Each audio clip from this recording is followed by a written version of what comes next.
ஈடுபட்டிருக்கிறதா எங்களுக்கு தெரிய வருது. அந்த பகுதி முழுவதும் முழுக்க நன்கு வேளாண்மை நடைபெறுகிறது. ஏறக்குறைய லட்சக்கணக்கான பனை மரங்களும் லட்சக்கணக்கான தென்னை தோப்புகளும் தென்னை மரங்களும் அடர்த்தியா இருக்கக்கூடிய அந்த பகுதி நல்ல முப்போகம் விளையக்கூடிய நெல், கடலை, உளுந்து, எள்ளு போன்ற பயிர்கள் விளையக்கூடிய பகுதி. நீர்வளம் நல்ல 20 அடியிலிருந்து நிலத்தடி நீர் கிடைக்குது. அந்த பகுதி முழுவதும் நன்கு டெல்டா மாதிரி ஒரு விவசாயம் நடக்கக்கூடிய பகுதியில் ஏறக்குறைய 510 ஏக்கர் நிலத்தை விளைநிலத்தை கையகப்படுத்தி 5000க்கும் மேற்பட்ட வீடுகளை இடித்து 10,000 மக்களை அகதிகளாக அந்த பகுதியிலிருந்து அப்புறப்படுத்திட்டு அங்கு விமான நிலையம் அமைக்க வந்தா அது சரியா இருக்காது. அந்த பகுதியில் விமான நிலையம் அமைக்கக்கூடாதுன்னு அரசின் கவனத்தை ஈர்க்கக்கூடிய வகையில் முதல் கட்டமா இன்னைக்கு மாவட்ட ஆட்சித்தலைவர் அலுவலகத்தில் இந்த போராட்டத்தை நடத்திட்டு இருக்கோம்.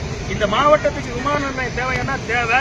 இந்த மாவட்டத்தில் லட்சக்கணக்கான ஏக்கர் அரசு தரிசு நிலங்கள் இருக்கு, பல்வேறு வகையில தரிசு நிலங்கள் இருக்கு. அந்த பகுதியை தேர்வு பண்ணி விவசாயத்துக்கு தாயக்கற்று இல்லாம இருக்கக்கூடிய அந்த பகுதியில விமான நிலையத்தை நீங்க அமைங்க.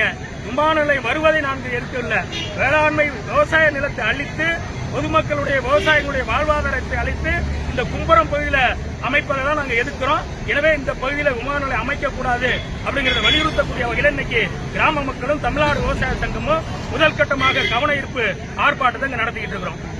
அப்படி மீறி நடத்தினாங்கன்னா வந்துச்சுன்னா என்ன செய்வாங்க? இது அரசாங்கம் அந்த இடத்தை தேர்வு பண்ணியிருக்கிறதா எங்களுக்கு தகவல் வந்திருக்கிறதுனாலதான் இந்த முதல் கட்ட போராட்டத்தை நடத்துறோம். இன்னும் அரசாங்கம் அதிகாரப்பூர்வமான எந்த அறிவிப்பும் இல்ல. இந்த போராட்டத்துக்கு பிறகும் அந்த இடத்துலதான் விமான நிலையம் அமைப்புன்னு அரசு முயற்சி பண்ணுனா இதோட வலுமையான போராட்டத்தை இந்த மாவட்டம் முழுவதும் இருக்கக்கூடிய விவசாயிகளை திரட்டி ஒரு வலுவான போராட்டத்தை நாங்கள் நடத்துவோம். சாமி நடராஜன், மாநில பொதுச் செயலாளர், தமிழ்நாடு விவசாய சங்கம்.